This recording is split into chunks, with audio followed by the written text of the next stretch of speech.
ከነፍሳት የተረፈው ሥራ አድኖ ብዙዎችን ከሙት አስነስቷል። አይናቸው የማያዩ አይናቸው በርቶላቸዋል። ሰርጀሪ ትሰራላችሁ የተባሉ ለቀጠሮ ሲሄዱ ነፃ ናችሁ፣ ይህንን ይዘው ሄደው ነፃ ናችሁ ተብለዋል። ይህ ሥራ አድኖ የሚገኘው በዚህ ገዳምና እዚሁ ገዳሙ በገዳሙ አስተባባሪዎች እጅ ብቻ ይገኛል እዚሁ ገዳም ላይ።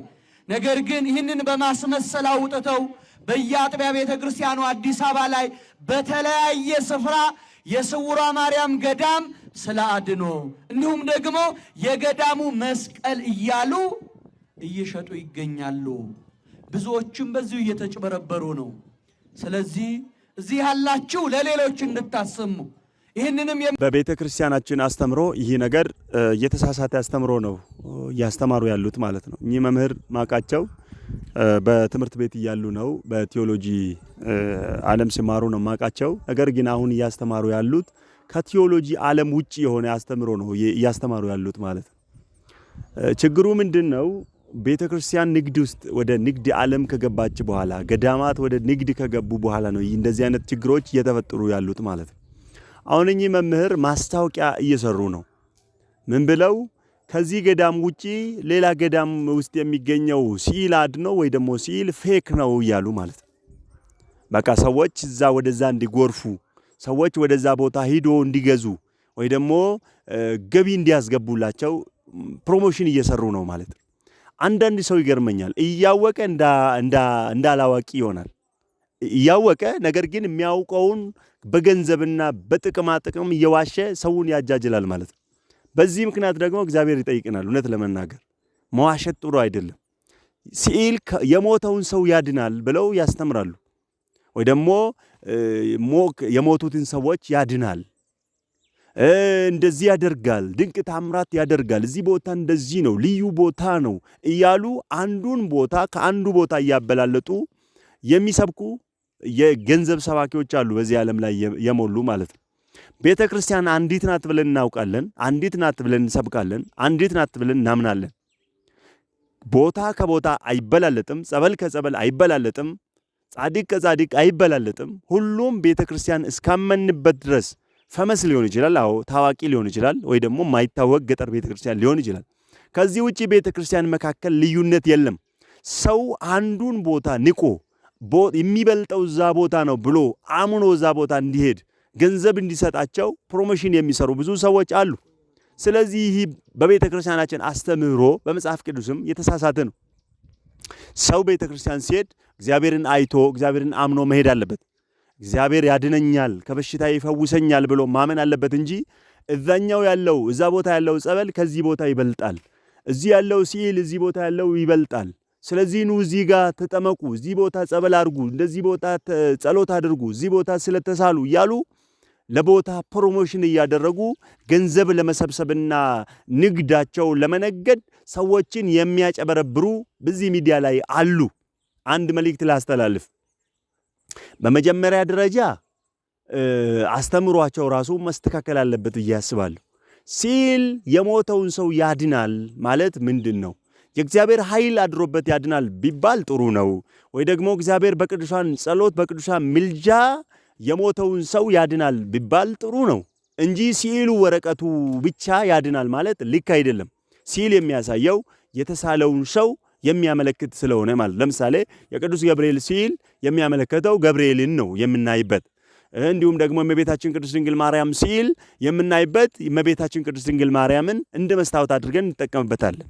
ከዚህ ውጪ ሲሉ የተሳለው በቀለም ተበጥብጦ በወረቀት ላይ የተጻፈው ሲል ሰውን ያድናል ብሎ ማስተማር የቤተ ክርስቲያናችን አስተምሮ አይደለም። ማዳን የእግዚአብሔር ነው። እግዚአብሔር ደግሞ በተለያየ መንገድ በቅዱሳን ጸሎት በቅዱሳን ምልጃ ያድናል። ለምሳሌ ቅዱስ ጴጥሮስ ጥላው የሞተውን ሰው አድኗል ሲባል እኮ ጴጥሮስ ራሱን ሆኖ ሰውን አዳነ ማለት አይደለም። ያለበት ከጴጥሮስ ጋር የነበረው ለጴጥሮስ የተሰጠው ስልጣን ክርስቶስ የሰጠው ስልጣን በሱ ላይ አድሮ እያዳነ እየፈወሰ ነበር እንጂ ጴጥሮስ ከራሱ የሆነ ነገር ያድናል ማለት አይደለም። ስለዚህ ይሄ ነገር ቢታስተካክሉ ጥሩ ነው። ደግሞ መድረክ ላይ ጸበል ቦታ ያሉ ሰዎች እንዲሁም ደግሞ እንደዚህ አይነት ፕሮሞሽን የሚሰሩ ሰዎች እውነት የቤተ ክርስቲያናችን አስተምሮ ቢጠብቁልን እኛ ስዕላትን እንደምናመልክ አድርጎ ማቅረብ ጥሩ አይደለም።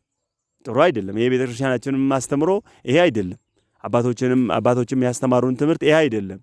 ቅዱሳን ስዕላት አባቶቻችንን የምናስብበት በረከታቸውን የምናገኝበት ለአስተምህሮ የምንጠቀምበት እንጂ አምላኮች አይደሉም፣ ወይ ደግሞ የመለኮት ኃይልም የላቸውም።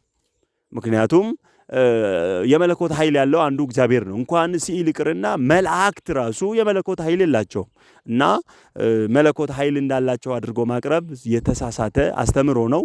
ቅድም እንደተናገርኩት ደግሞ አንድ ቦታ ከአንድ ቦታ ይበልጣል። አሁን እኚህ መምህር ምንድነው ያለው? እቺ ሲል ያለችው እዚህ ብቻ ነው፣ ከእሳት ነው የተረፈችው፣ ከእሳት ተርፋ እዚህ ብቻ ነው ያለችው። ደግሞ ይሄንን አስመስሎ ፕሪንት አድርጎ እሷ ናት ብሎ የሚነግዱ ሰዎች አሉ ይላል። እንዴ አሁን ይሄ ችግር ምንድነው? ሰዎች እንዲጠቀሙበት ሳይሆን የንግድ ችግር ነው። የገንዘብ እጥረት፣ ገንዘብ የመፈለግ ችግር ነው ቤተክርስቲያናችን እያበላሸ ያለው። ገንዘብን ለማግኘት ውሸት መናገር ጥሩ አይደለም። ቤተክርስቲያን ገንዘብን ለማግኘት የተሳሳተ ትምህርት ማስተላለፍ ልክ አይደለም። መጽሐፍ ቅዱስ ምን ይላል? ቤተክርስቲያን ምን ትላለች?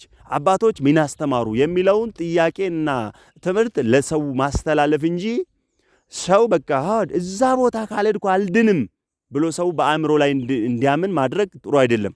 ሰው የሚድነው ሲያምን ነው።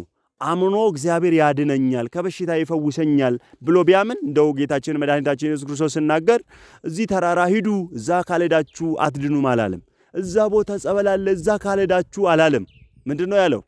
እምነት ብኖራችሁ ይህን ተራራ ከዚህ ተነቅለና ታች ውረድ ብትሉት ይሆንላችኋል አለ። ሰው ለሰው የሚያስፈልገው እምነት ነው። እግዚአብሔር እዚህ አካባቢያችሁ ባለው ቤተክርስቲያን ውስጥ ባለው ጸበል ያድናችኋል። ቤተክርስቲያን በየቦታ አለች፣ ባለችበት ጸበል አለ። በዛ ጸበል እግዚአብሔር ያድናል። በዛ ጸበል በዛ ጸሎት የታሰሩትን ይፈታል። በዛ ጸሎት የአጋንንትን እግዚአብሔር ከሰዎችን ያላቅቃል። ይህን ማመን ነው ያለብን። እመቤታችን እዛም አለች እዚህ አለች። በምህረት በምልጃዋ ጸሎቷ እዚህ አለ። ስለዚህ ቤተክርስቲያን ባለበት ሁሉ የእግዚአብሔር ኃይል አለ፣ የቅዱሳን ምልጃ አለ። ሰው ይሄንን ማመን አለበት እንጂ በቃ እዛ ገዳም ካልሄድኩ አልጸድቅም፣ ጸሎቴ አይሰማልኝም፣ ስዕለቴ አይሰምርም ማለት የቤተክርስቲያናችን አስተምሮ አይደለም። ሰባኪያኑ ግን የሚሰሩት ምንድነው? ሌላ ቦታ ሂዶ ትቶ ሰዎች እዛ እንዲሄዱላቸው። ሲሄዱስ ምን ይሰጣሉ? በቃ ገንዘብ ስለት አለ እዛ ሆኜ ተሳልኩኝ፣ መቤቴ ሰማችኝ። መቤቴ እዚህ ያተማልኝም ሰማለች። እግዚአብሔር የቅዱሳን ምልጃ ቦታ ካልቀየረን እዛ ተራራ እዛ ሀገር ቀይረን ካልደና ኢየሩሳሌም ካልደና አይሰማንም ማለት ነው አይደለም። እኛ ምን ሄደው ኢየሩሳሌም የለንም። ኢየሩሳሌም አካባቢያችን ያለችው ቤተክርስቲያናችን ናት። ስለዚህ ከተሳሳተ አስተምሮ ራሳችሁን ጠብቁ። እናንተም የተሳሳተ መልእክትና አስተምሮ ለሰዎች የምታስተላልፉ እግዚአብሔርን ባትፈሩ እንኳን የተማራችሁትን አስተውሉ። ሰውን ደግሞ ይፈሩ። ምክንያቱም ሚዲያ ላይ ያልተማረ ሰው ብቻ ሳይሆን የተማረም ሰው አለ፣ ያነበበም ሰው ስላለ ትታዘባላችሁና ባይታውያን ሆናችሁ እንደ ባይታውያን ወደ ንግድ ዓለም የገባችሁ ሰባኪያን፣ ወደ ንግድ የገባችሁ አጥማቂዎች ከንግድ ዓለም ውጡና ስለ ወንጌል ስሩ፣ ስለ ቤተ ክርስቲያን ስሩ። ሰው የእግዚአብሔርን ቃል በሚገባ እንዲረዳ አድርጉ። ከዚህ ውጪ ሰውን እየገደላችሁ ራሳችሁም ገደል እየገባችሁ ከእግዚአብሔር ፍርድ አታመልጡም የሚል የኔ መልእክት ነው። አመሰግናለሁ። እግዚአብሔር ምሕረት፣ የቅዱሳን ምልጃ፣ የአባቶቻችን ጸሎት ከሁላችን ጋር ይሁን። ቤተክርስቲያናችን ገጠርም ያለችው አንድ ናት። እዛ ላይ የሚጸለየው ጸሎት አንድ ነው። ከተማም ያለው አንድ ነው። ገዳም ያለውም ደግሞ ጸሎት አንድ ነው። ምንም ስርዓቱ ወይ ደግሞ የሚደረግ ስርዓቱ ቢለይም ቤተክርስቲያን ገዳም ነው፣ ካቴድራል ነው፣ ጎጆ ነው ተብሎ ቤተክርስቲያን አንድ ነው። ሶስት አይደለም። የሚደረገውም ስርዓት ጸሎቱም አንድ ነው። ገዳም ማለት አባቶች ራሳቸውን የለዩ ሰዎች የሚኖሩበት ቦታ ነው። እዛ ገዳማውያን ከዓለም ለክርስቶስ የተለዩ የሚኖሩበት ቦታ እንጂ ከቤተክርስቲያን የሚለይበት ሁኔታ የለውምና ሰዎች ይሄንን ማወቅ አለባቸው። ወንጌል ማስተማር፣ ህዝቡን የቤተክርስቲያናችን ስርዓት ማሳወቅ እንጂ በበሽታ እዚህ ቦታ ብትመጣ ይሰማላል፣ እዛ ቦታ ካልሄድክ ጸሎት አይሰምርም፣ ከሰይጣን ስርዓት ነፃ አትወጣም እያሉ ሰዎቹ ማጃጃል፣ ይሄ ልክ አይደለም። ሰዎቹ መዋሸት የለብንም። ለእውነት መኖር፣ ለቤተክርስቲያን መኖር፣ ቤተክርስቲያን አንዲት ናት። ደግሞ ስህተት የሆነውን ነገር ስህተት ነው ብለን እውነት የሆነውን ደግሞ እውነት ነው ብለን ለእውነት መኖር ያስፈልጋል። ገንዘብ ይኑር አይኑር የቤተክርስቲያን ተልእኮ ገንዘብ መሰብሰብ አይደለም። ትላልቅ ካቴድራሎችን መገንባት አይደለም። መኪና መግዛት አይደለም። ፎቅ መገንባት አይደለም። ሱቅ መደርደር አይደለም። የቤተክርስቲያን ተልእኮ ሰዎችን ወደ እግዚአብሔር መንግስት ማጥመድ፣ ለእግዚአብሔር መንግስት ሰዎችን ማጥመድ፣ ሰዎች ወደ እግዚአብሔር መንግስት ማስገባት ነው። ቤተክርስቲያን የክርስቶስ መንግስት ናት፣ የእግዚአብሔር መንግስት ናት። ስለዚህ ሰዎች ከጨለማ ወጥተው ወደዚህ እንዲመጡ እንጂ ገንዘብ እዚህ ቦታ ተሰብስቦ ባንክ መክፈት አይደለም፣ ታንክ መግዛት አይደለም። ሰዎቹ ግን የቤተክርስቲያንን ዓላማ ትተው ወደ ገንዘብና ወደ ባንክ ዓለም ገብተው ቤተክርስቲያናችን እያስቸገሩ ስለሆነ እግዚአብሔር ልቦና እንዲሰጠን እኔም በራሴ ጸልያለሁ። አባቶቻችንም ጸሎት እንዲያደርጉልን አሳስባለሁ። እናመሰግናለን። ሼር አድርጉ፣ ሰዎች ጋር አድርሱ። ከስህተት የሆነ ያስተምሮ ተጠበቁ መልእክቴ ነው። አመሰግናለሁ።